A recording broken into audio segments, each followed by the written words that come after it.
How's it going, everybody? It's Pilot Flame, and we are back with another FPL video, and today we're going to be taking a look at the players to target over this international break and for the next upcoming fixtures from Game Week 12 onwards. There's quite a few midfielders that could be making their ways into our FPL teams and could be quite explosive over the next few game weeks. If you haven't done so already, make sure to hit that like button, subscribe to the channel if you're new, or haven't done so already. It greatly helps out the channel, as well as turn those notification bells on so that you can get the content as soon as it is readily available. Also, drop us a follow over on Twitter so you can keep up to date with any and all FPL news, from price changes to injury news and anything in between. And lastly, make sure you give us a follow over on Twitch so you can join us live for our preview and deadline streams. We will be starting those back up next week, and we leave a pinned comment down below to let you know when those streams are on every YouTube video. So without further ado, let's talk about our partners for this FPL season with Fantasy Football Scout. So if you haven't heard about Fantasy Football Scout, they have a fantastic members area during the regular season. It's £25 for the membership, and that lasts the entire year. And during the off season, they give a 20% discount. But if you have missed that discount, fear not, you can still get the membership for £25, and it's fantastic. You can see the membership area just behind me. You have a bunch of different stats that you can use, powered by Opta stats, and create your own custom tables. You have the Rate My Team tool, you have the season ticker, player comparison tools, a whole array of things that you can use to help elevate your FPL game. So use the link down in the description below so that you can get access to these exclusive tools to help elevate your FPL game. Sign up now. So one of the three players that we're going to be looking at today is Heung-min Son, someone who is on the thumbnail, someone who is probably going to be the main talisman in that Spurs team under Antonio Conte. We talked about a little bit in the teams to target video, but Conte typically shifts to a 3-4-3 system and likes his wide forwards to get involved in and around the box, more so than if they were just a wide player in a 3-4-3 system and who didn't have overlapping fullbacks. But this system kind of forces them to tuck inside, allow the wingbacks to get wide, and allows for the forwards to get inside the box and get shooting opportunities and shots on goal. As well as in a 3-5-2 system, you can often see playing as a strike pair. Son is very good at running behind, playing the small man out of the small man big man role, where typically you have one guy that runs and beyond, one guy that drops a little bit deeper. Kane probably facilitating the more deeper big man, as it were, role, and Son being the more likely to run in beyond. And with the fixtures coming up, Leeds at home, Burnley away, Brentford at home, Norwich at home, that's a fantastic run for Son. I don't think you can go wrong for him at 10.3 million. He's less than 20% owned, which is actually surprising to me as well. Hasn't been doing well in the last 4 weeks, though. Just the one goal with a total of 4 goals and 2 assists on the season, which is about a return every other game, which isn't the greatest for a 10 million plus asset. But you can see that he is, very clinical. He's got 3 big chances, 3 shots inside the box. So when he does get chances, he is typically inside the box, and they're typically quite good. But he always overperforms his XGI, which is something we know with Son. He's a very good finisher. 4 goals, 2 assists with a 4.19 XGI means that when he does get a chance, he is going to be quite good at putting the ball away. We would like to see him a little bit more on the creative side of things, and I think maybe under Conte's system, if he was to play a front 2 and a 3-5-2 with an extra midfielder in there, more to what he played at Inter and less so to what he played at Chelsea, then we might see Son being a little bit more of a link-up man, as he can drop off and then Kane can run and beyond, and vice versa, just to keep the opposition guessing. I think, though, that Son is going to be the mainstay for Spurs in terms of these fixtures being, kind of one of the most important runs that Spurs have.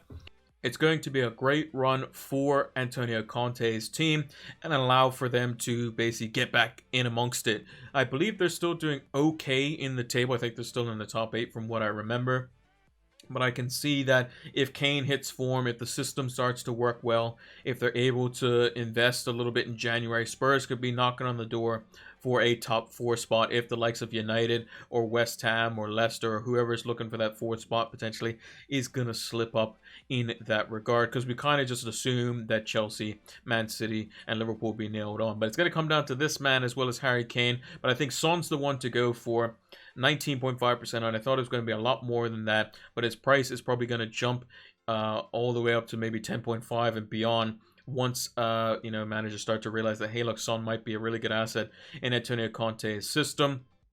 Counterattacking was led in Serie A last season by Antonio Conte's Inter Milan for basically counterattacking chances created and scored. And Son is definitely very, very good at breaking on the counter. He's got very good pace, and his finishing, as we mentioned, is excellent. So make sure to check out Heung-min Son. I think he could be quite good. His stats don't look great, but remember, Espirito Santo's team wasn't the best to kind of measure him on that front. So I'm going to be potentially looking to use one of my free transfers to get him in.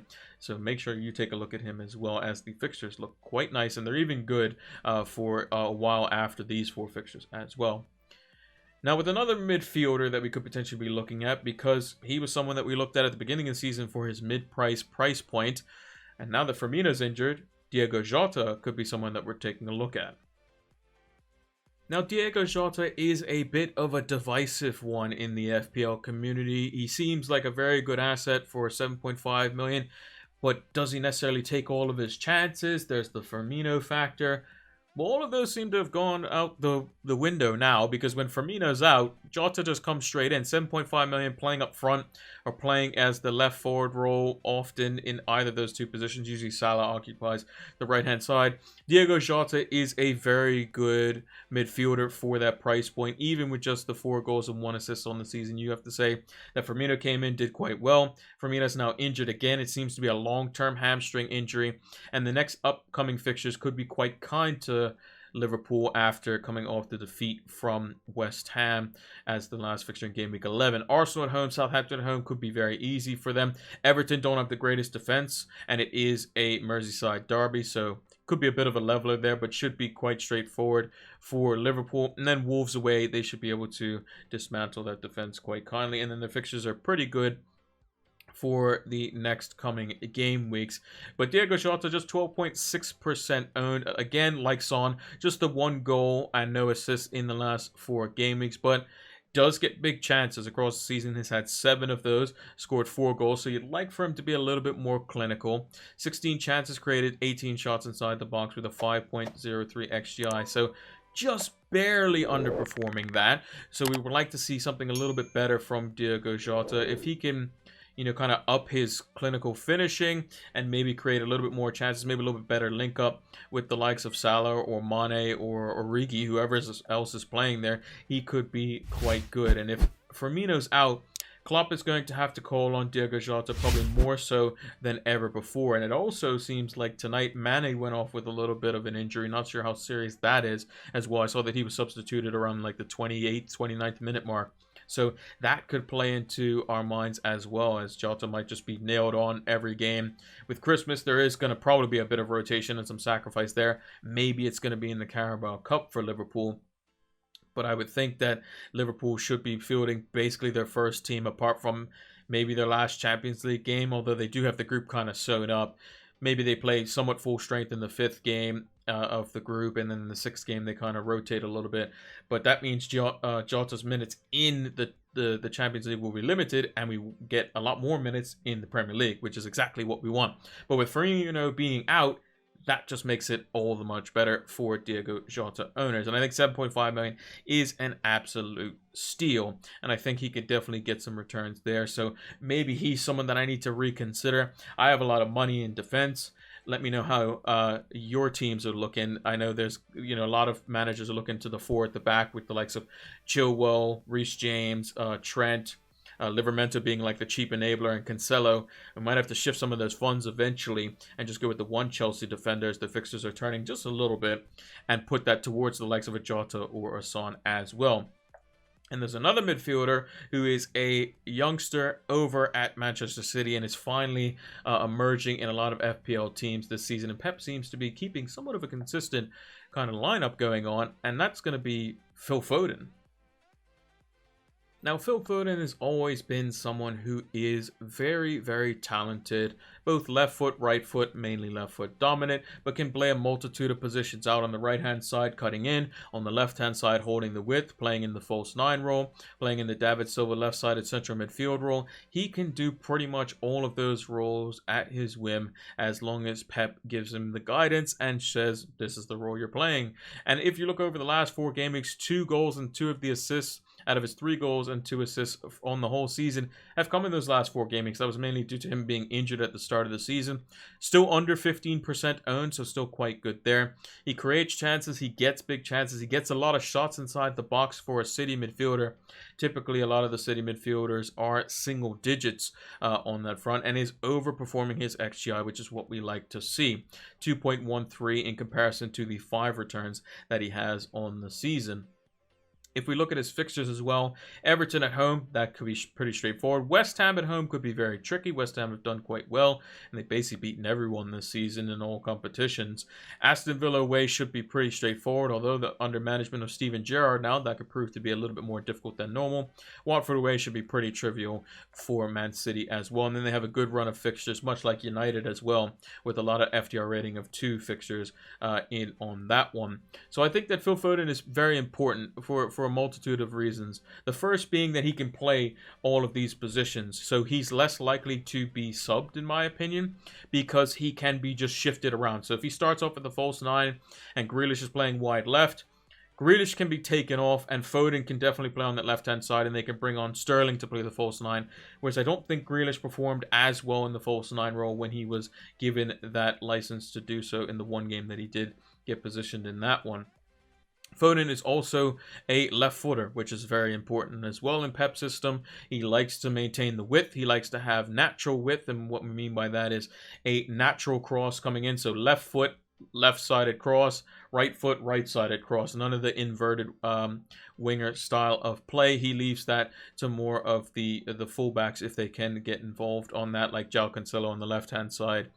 Or if one of the midfielders switches across, they can be more central and do in-swingers that way. So if Foden is in the central of midfield, he can swap with the right-sided central midfielder like De Bruyne or Gundogan, and then do an inverted cross, so curving in towards the goal rather than away from it. So there's many different ways he can definitely be kind of played and kind of utilized in these sorts of manners. But I think he is among one of the undroppables, as it were, for Pep Guardiola, and I can see him being very, very important for the Champions League campaign, which is ultimately what City want to go for. So maybe later on in the FPL season might not be as great, but I think he is definitely going to be very important for these upcoming few not as easier fixtures as what you might say. Maybe he gets rested if City have the Champions League group set up. Let's say they beat PSG in midweek. I think Phil Foden should be rested in the last one, and then they should be all good to go for that. Because in the Champions League,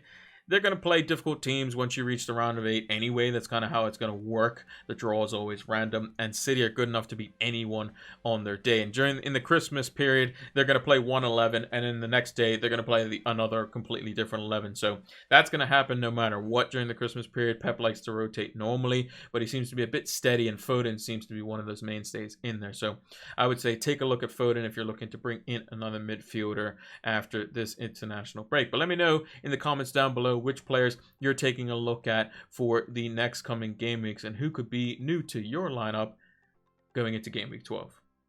And that's going to do it for this edition of Players to Target over the international break. If you haven't done so already, make sure to hit that like button, subscribe to the channel if you are new or haven't done so already. It greatly helps out the channel, as well as turn those notification bells on so that you can get the content as soon as it is readily available. Also, drop us a follow over on Twitter so that you can keep up to date with any and all FPL news, from price changes to injury news and anything in between.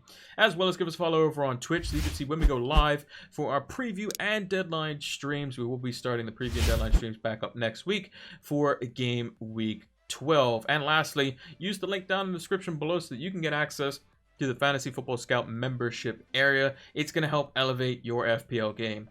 Thank you all for watching, and until the next one, take care.